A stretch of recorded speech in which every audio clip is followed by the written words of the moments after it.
ragazzi, allora finalmente nuova video ricetta, nuova location. No, non è vero, nuova location no, però nuova inquadratura e spero che la videoricetta venga bene, però insomma c'è margine di miglioramento, questo è poco ma sicuro. È una ricetta semplicissima, l'ho pensata perché come ben sapete io adoro il banana bread che sono solita fare ogni volta che mi ritrovo con banane mature in frigo, di cui trovate il link alla videoricetta sotto nell'info box o nelle schede qua in alto. Ho pensato quindi perché non provare una nuova ricetta sempre a base di banane ma semplice, in modo appunto da riutilizzare le banane troppo mature. Oggi vi propongo quindi una tarte tatin semplicissima alle banane. Io direi di iniziare subito con il procedimento. Per prima cosa preriscaldate il forno a 180 gradi ventilato, quindi procuratevi una teglia. La mia è di circa 20 cm di diametro e la imburrate per bene su tutta la superficie della teglia. È importante che sia ben imburrata. Se volete potete anche creare delle monodosi di tarte tatin alle banane. Prendete dei pirottini di alluminio oppure di ceramica se li avete, io purtroppo non ce li ho qua con me a Bra, e anche questi imburrateli. La monodose è un'idea utile, diciamo, per avere sempre pronta una colazione diversa dal solito e soprattutto fatta in casa, perché potete preparare la tarte tatin ma invece di infornarla direttamente metterla in freezer e quando avrete voglia di una colazione un po' più dolce, un po' più particolare e speciale potete semplicemente tirarle fuori dal freezer e metterle in forno. A questo punto, come ben sapete, io amo la cannella e secondo me in una tarte tatin alle banane ci sta perfettamente. Quindi prendete della cannella e spolverizzate la superficie sia del pirottino che della teglia con la polvere, come se fosse farina. A questo punto ci serve lo zucchero per caramellizzare il tutto. Io ultimamente utilizzo per dolcificare qualsiasi cosa, quindi non solo nelle ricette, lo zucchero moscovado. È veramente ottimo e caramellizza perfettamente gli ingredienti. Spolverizzate la superficie con lo zucchero moscovado. Se non ce l'avete potete utilizzare quello di canna normale o anche quello bianco. Passiamo ora al taglio delle banane. Io ho parlato di utilizzare banane mature per non sprecarle, ma che non siano troppo mature. Se sono troppo nere, ma soprattutto se sono troppo morbide all'interno, ecco, le fette di banana si romperanno durante la cottura e semplicemente la tarte tatin non risulterà esteticamente carina. La bontà c'è sempre, questo ve lo posso assicurare. Diciamo che tipo questa, vedete, è scura fuori, ma soprattutto all'interno è ancora abbastanza soda. Io ne utilizzo due. Tagliatele tutte diagonalmente, eccetto una fetta, che deve essere tonda. A questo punto disponete le banane all'interno della tortiera.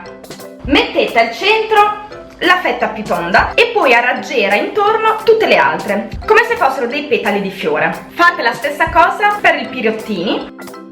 Io ho deciso di aggiungere un po' di croccantezza al dolce, quindi semplicemente cospargo la superficie delle banane con delle mandorle tritate a coltello. Voi potete scegliere nocciole oppure noci, come più preferite. Prima di coprire la tarte tatin con la pasta, io aggiungo qualche fiocchettino di burro ammorbidito.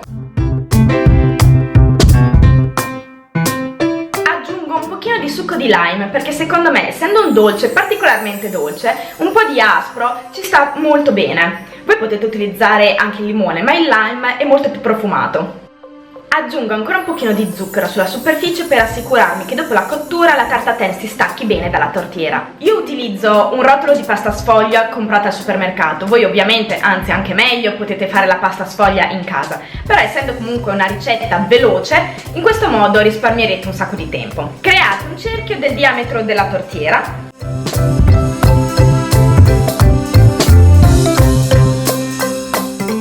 e disponetela sopra alla frutta, le banane.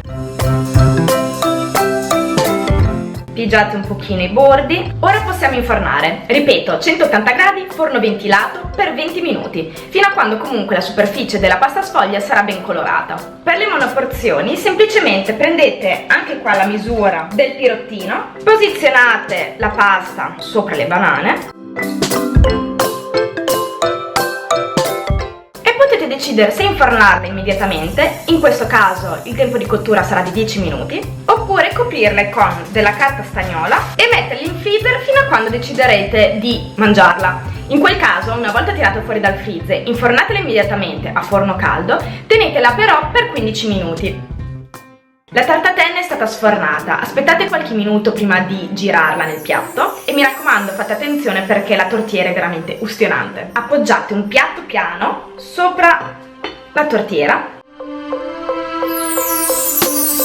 Quando dovete capovoltare la torta vi consiglio di farlo sul lavandino perché il caramello è comunque liquido.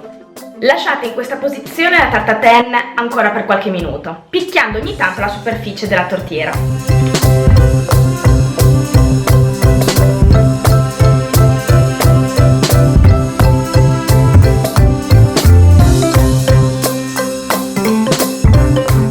Potete servirla tiepida ma anche fredda il giorno dopo. Io vi consiglio accompagnata con del gelato alla crema o alla vaniglia, in modo molto semplice. Io spero che questa videoricetta vi sia piaciuta, se la provate mi raccomando mandatemi la vostra foto su Facebook o su Instagram oppure anche qua su YouTube. Io adesso l'assaggio, in realtà so già com'è perché l'ho già provata, ma col gelato deve essere tutta un'altra cosa.